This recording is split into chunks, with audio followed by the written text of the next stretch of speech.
vocês? Vamos para a nossa última aula da semana?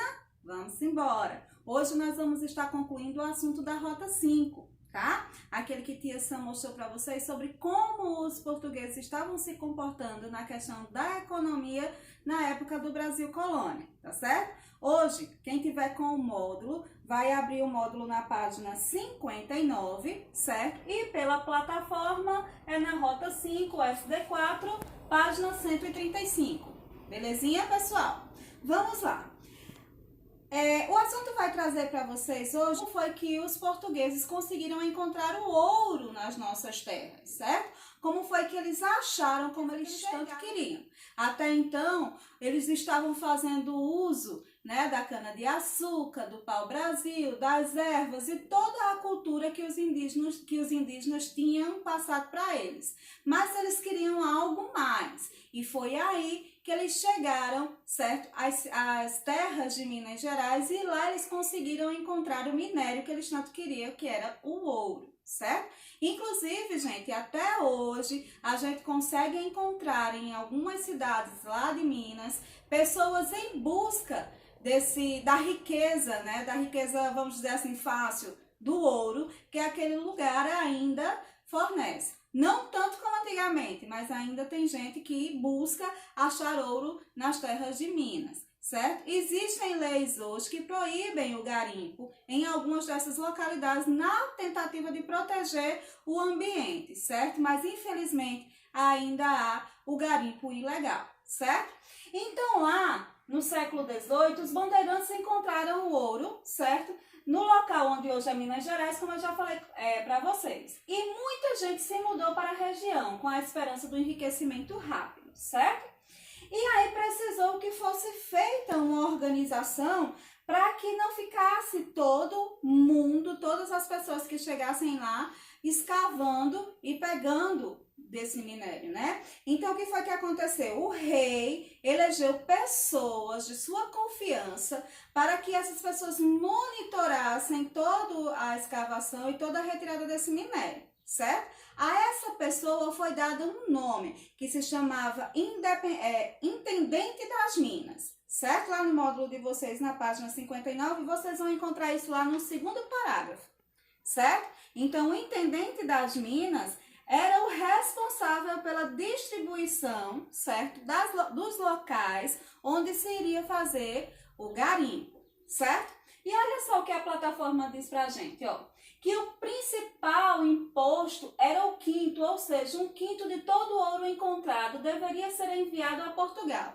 Então, as pessoas que encontravam ouro naquele lugar, elas tinham por obrigação de dar um quinto daquilo que elas encontravam, daquela mineração que elas retiravam daquele lugar e mandar para Portugal. Caso isso não acontecesse, elas iriam sofrer penalidades, certo?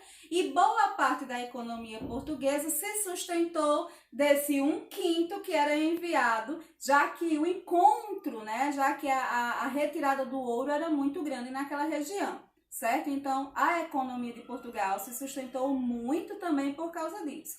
Esse era mais um dos motivos que fazia com que Portugal brigasse a todo custo para não deixar que nenhuma outra nação viesse às terras brasileiras, porque era de muito valor para eles tudo que era retirado daqui, certo? E ele continua dizendo, ó, para evitar contrabando, havia as casas de fundição. As casas de fundição eram um local para derreter o ouro e separar a parte que deveria ser enviada a Portugal, produzindo barras com o selo real, né? Porque eles poderiam tentar enganar, né? Era os portugueses dizer, não, eu só retirei tanto, então eu vou mandar tanto.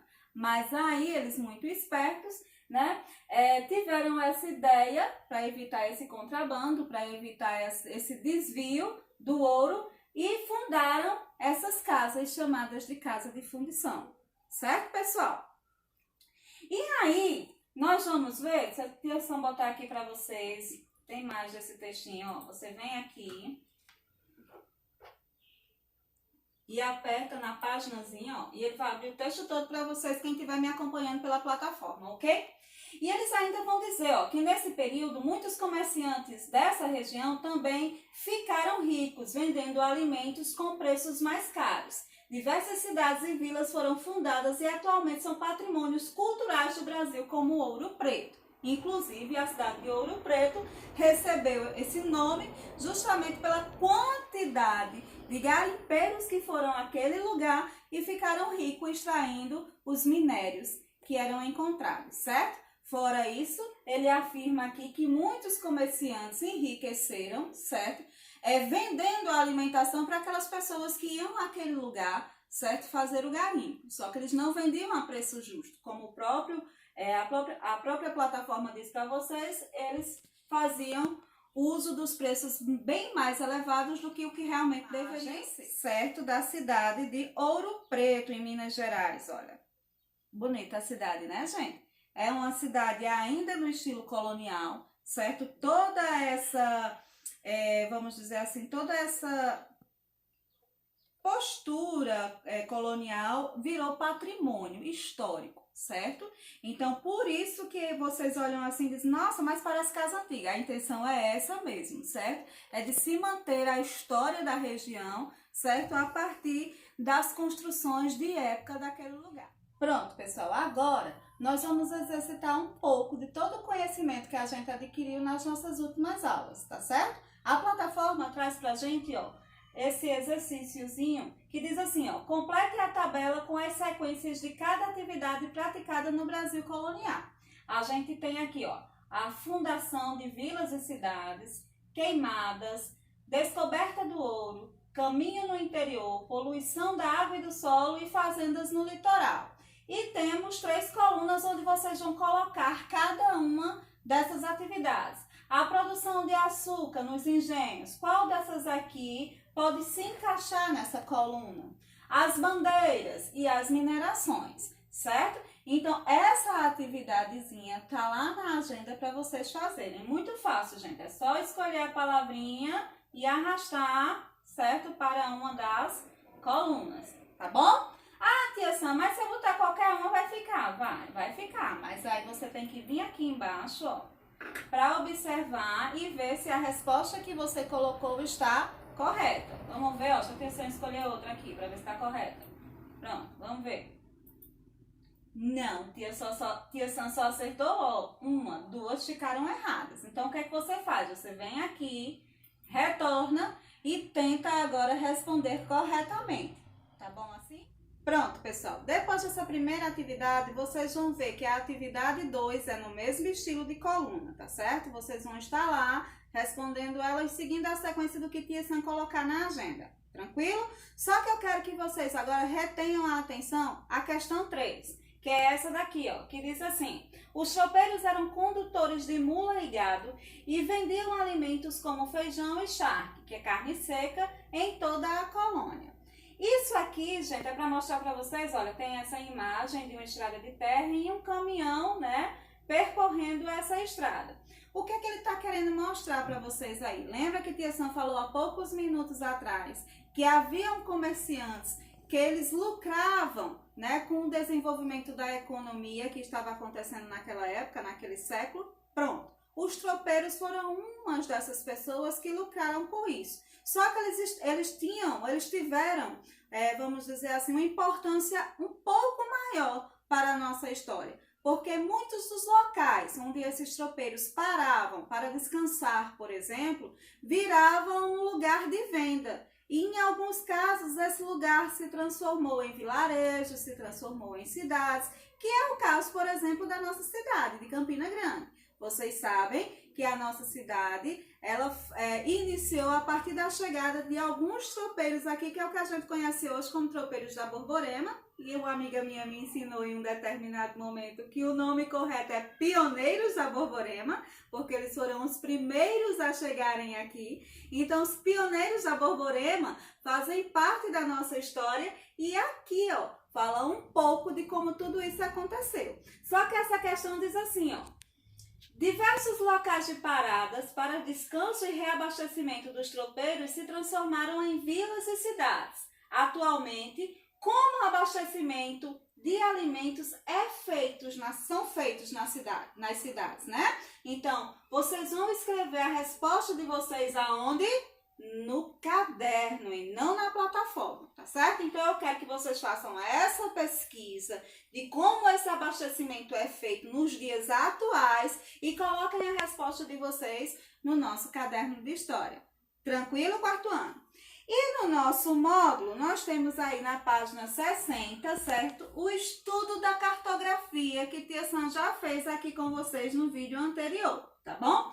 Vocês vão estar respondendo a respeito desses dois mapas, tá certo? Que falam sobre o povoamento do Brasil, tá certo? Na época da colonização, na época que nós estamos estudando. Tá bom? E na página seguinte vocês têm uma outra tabela, certo? Que é para vocês completarem. Tia Sam hoje tá com a língua enrolada. Completarem a tabela com as consequências, né, da prática, dessas práticas econômicas mais abusivas da colônia portuguesa aqui nas nossas regiões. Tá bom? Respondam tudo direitinho, respondam também o que Tia Sam colocar na plataforma, tá bom? Que quando a gente voltar às nossas aulas presenciais, Tia Sam vai estar corrigindo o módulo. Porém, a da plataforma Tia Sam já está acompanhando, tá certo?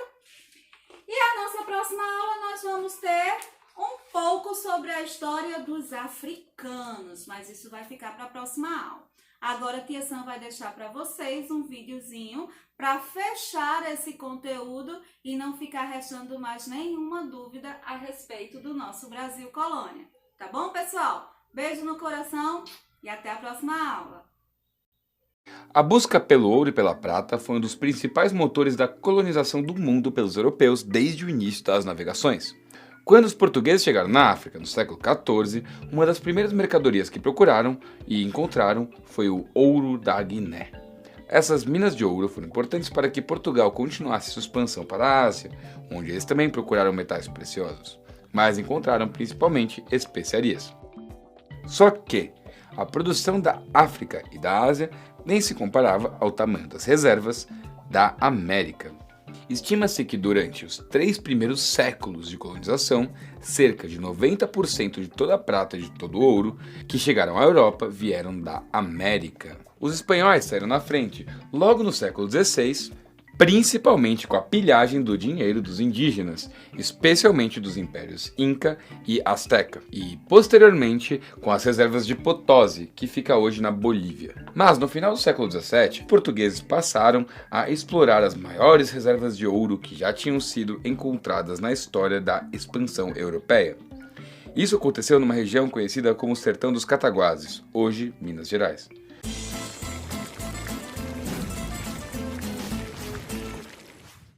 Não é de hoje que o ouro é uma das mercadorias mais valiosas e mais cobiçadas do mundo, ou pelo menos de uma boa parte dele.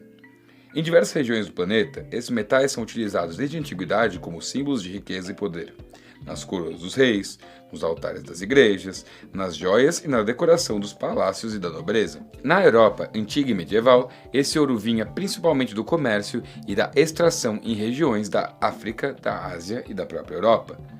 Por todo esse tempo, ouro, prata e cobre estiveram entre as principais mercadorias que serviam de moeda nas grandes trocas comerciais, já que elas eram raras e atingiam grandes valores em pequenas quantidades.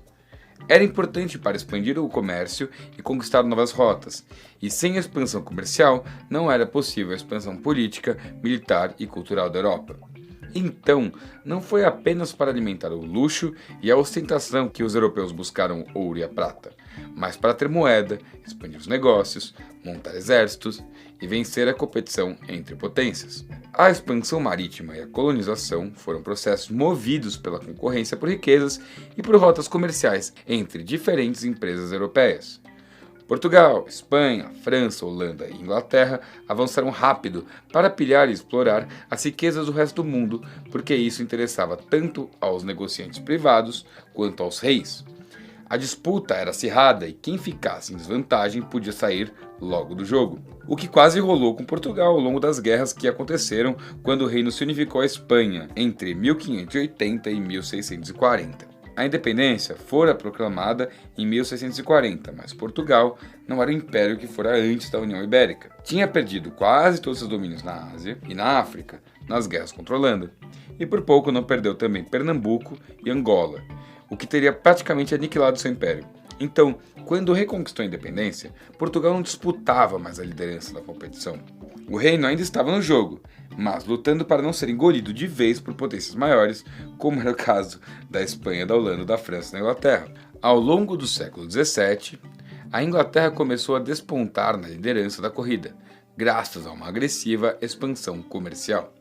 O dinheiro da época era basicamente moeda de ouro e prata, e eram as moedas vindas da América Espanhola que tinham enchido os cofres da expansão inglesa. Mais do que nunca, o Reino de Portugal precisava encontrar os metais para continuar independente. E é aí que chegamos a Minas Gerais, que tinha sido encontrado porque foi muito bem procurado, principalmente depois da independência portuguesa.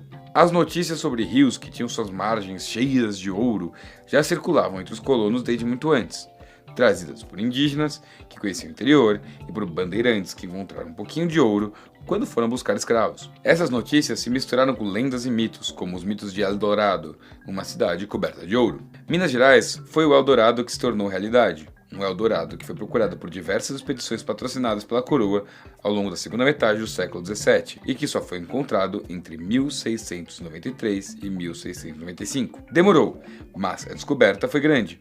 No século seguinte, Minas Gerais chegou a produzir mais da metade de todo o ouro que entrava no mercado mundial. Juntando com as minas de Goiás e Mato Grosso, esse ouro chegava a representar 2/3 do total. Era realmente muito ouro. E é ele que explica por que tanta gente correu em busca de riquezas das minas. Então vamos ver como é que era o sertão dos Cataguases antes da Corrida do Ouro, e como ele virou Minas Gerais na passagem do século XVII para o XVIII, conhecido como século do ouro da colonização do Brasil. Estima-se que entre 90 e 160 mil pessoas com línguas e tradições diversas viviam em Minas Gerais, quando os primeiros portugueses chegaram no Brasil, isso em 1500. Os Cataguases eram o nome de apenas um desses povos. No século XVII, outros povos começaram a chegar, fugindo das doenças, das guerras e da escravização nas áreas litorâneas, próximas da ocupação portuguesa. Foi o caso, por exemplo, dos Aimorés, que viviam no Espírito Santo, e os Tupinambás, do sul da Bahia, que se estabeleceram na região de Minas entre os séculos XVI e XVII. Com as migrações para terras distantes, eram comuns as guerras com outros povos que já viviam naqueles territórios. Também aconteceram guerras envolvendo um povo que surgiu no sertão da Bahia, da mistura de indígenas e quilombolas de origem africana, que tinham fugido da escravidão nos engenhos. Esse povo afro-indígena era conhecido pelos portugueses como papudos e ocupou o Vale do Jequitinhonha, no norte de Minas Gerais, expulsando outras populações que viviam por lá. Minas Gerais também já era visitada pelos bandeirantes paulistas desde a primeira metade do século XVII, quando eles organizaram expedições para escravizar os Temenimós, os Tabajaras, os Araxás e os próprios Cataguases. Os bandeirantes demoraram tanto para descobrir as reservas de ouro porque eles não ficavam numa região muito conhecida e frequentada pelos povos indígenas, já que os índios estavam mais interessados em terras que produzissem alimentos em fartura do que montanhas rochosas e rios com ouro. A região das cidades históricas de Minas Gerais, como Ouro Preto, Mariana, São João del Rei e Tiradentes, era quase inabitada antes dos portugueses, já que é uma região alta, fria, com muitos penhascos, onde é mais difícil produzir alimentos e se locomover. Foi o ouro que fez com que milhares de pessoas levantassem de suas casas em torno de riachos e penhascos, dando origem aos arraiais, que cresceram e deram origem às vilas e às cidades de Minas Gerais. Essas mudanças ocorreram rápido. Muita gente correu para lá assim que as notícias sobre o ouro chegaram em São Paulo, no Rio de Janeiro, na Bahia, em Pernambuco, em Portugal e em outros lugares. Iam pessoas escravizadas de origem indígena e principalmente africana. Somando todos eles, a população cresceu num ritmo que era inimaginável em períodos anteriores. Em 200 anos, entre 1500 e 1700, a colonização portuguesa do Brasil tinha chegado a 300 mil habitantes. Daí, em 60 anos, ela chegou a 1,5 milhão de habitantes. Na época, Portugal permaneceu mais ou menos com 2 milhões de habitantes, já que parte da população acabava migrando para o Brasil em busca de riquezas ou simplesmente para sobreviver. Já a África foi devastada e despovoada. As minas de ouro tinham muita demanda e muito dinheiro para pagar, levando à expansão dos negócios dos traficantes negreiros e à transformação do Rio de Janeiro no maior porto escravista do continente. Da população que migrou para o Brasil no período colonial, a maioria vinha escravizada da África, ou seja, imigração forçada. Minas Gerais nasceu como uma multidão de pessoas chegando de uma vez numa região que não tinha estrutura nenhuma, nem condições ambientais de receber tanta gente. E os primeiros resultados foram a fome, a inflação e os conflitos movidos pela disputa por dinheiro e poder. A fome atingiu duramente as vilas e as cidades de Minas Gerais nos primeiros 20 anos do século de ouro. As cidades praticamente não produziam alimentos e não existia população rural estabelecida na região. Então, o povo que foi atrás do ouro acabou sem ter o que comer. Depois de 1720, a fome continuou sendo um problema para os mais pobres, mas diminuiu porque diversas áreas da produção de alimentos foram criadas para abastecer a região. No livro Os Desclassificados do Ouro, a historiadora Laura de Mello e Souza conta como era viver na pobreza na Terra do Ouro e quem eram os pobres dessa sociedade que ostentava riqueza e poder. Muitos dos que chegaram a Minas Gerais, livres e pobres, arrumaram um pedaço de terra menos disputado e viraram roceiros. Muitos que nasceram escravos e conseguiram a liberdade também fizeram isso. Roceiros era como eram chamados os pequenos produtores de alimento do Brasil colonial. E foi graças a eles que Minas deixou de ser uma terra castigada pela fome e se tornou lugar de uma gastronomia muito farta em carnes, em vegetais, em doces e tudo mais. Criar bois, porcos, galinhas, plantar mandioca e milho e fazer comida boa com tudo isso foi a saída dos pobres livres e dos ex-escravos que sobreviveram numa sociedade que surgiu no meio da fome. Mas também teve gente que montou grandes negócios no abastecimento das cidades mineiras. Esses negócios estão dentre os motivos que levaram à primeira das revoltas de Minas Gerais durante o período colonial, a revolta dos Emboabás.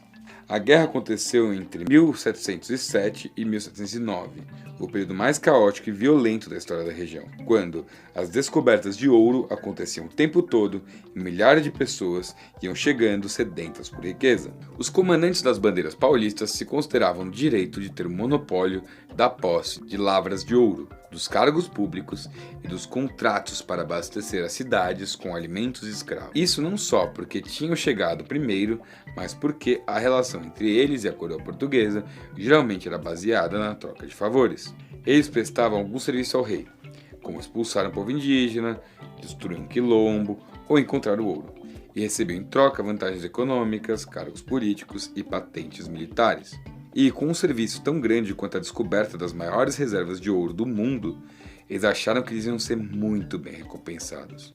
Achou errado, otário! Mas acharam errado, até porque eles queriam logo tudo. E como tinha muita gente vinda de Portugal e de outras regiões do Brasil, essas pessoas não aceitaram ficar fora da divisão de terra, das riquezas e dos cargos. Emboabá era um nome pejorativo, tipo um xingamento, que os paulistas usavam para chamar os forasteiros, ou seja, todos aqueles que não eram paulistas.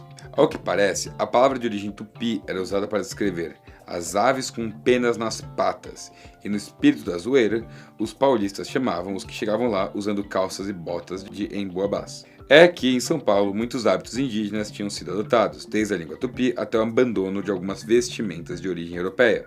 Mas os paulistas também mantiveram muitos hábitos portugueses, incluindo o tesão por ouro. E quando os emboabás pressionaram para ter acesso a tudo isso, acabou virando guerra. De um lado, os paulistas, liderados pelo Borba Gato, e do outro, os emboabás, liderados por um grande fazendeiro vindo da Bahia chamado Manuel Nunes Viana. No fim das contas, os emboabás venceram a guerra e muitos paulistas foram tentar a sorte em novas minas de ouro, que acabaram sendo descobertas naquela época. Cuiabá em 1719 e Goiás em 1722. Em Cuiabá, a população indígena era imensa, principalmente às margens dos muitos rios que liam Mato Grosso ao Rio da Prata, ao sul, e a Amazônia ao norte. Goiás já era uma região bastante visitada pelos bandeirantes, que descobriram ouro na Serra Dourada em 1722.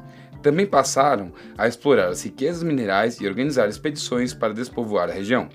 Mas vários povos indígenas resistiram por muito tempo a essas guerras. Por exemplo, a região que hoje é conhecida como Triângulo Mineiro era habitada pelos Kayapó, e como ficava no caminho entre Minas Gerais e Goiás, o governo colonial fechou um acordo com o bandeirante Antônio Pires do Campo, pagando valor fixo para cada indígena que fosse morto.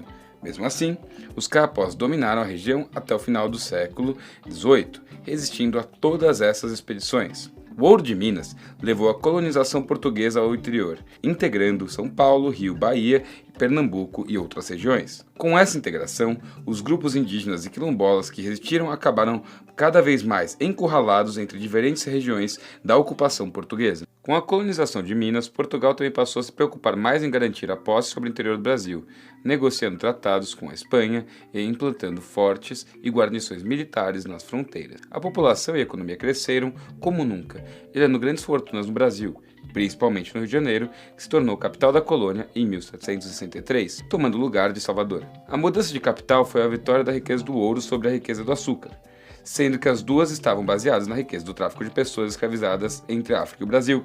Mas não é que acabou o açúcar e começou o ouro.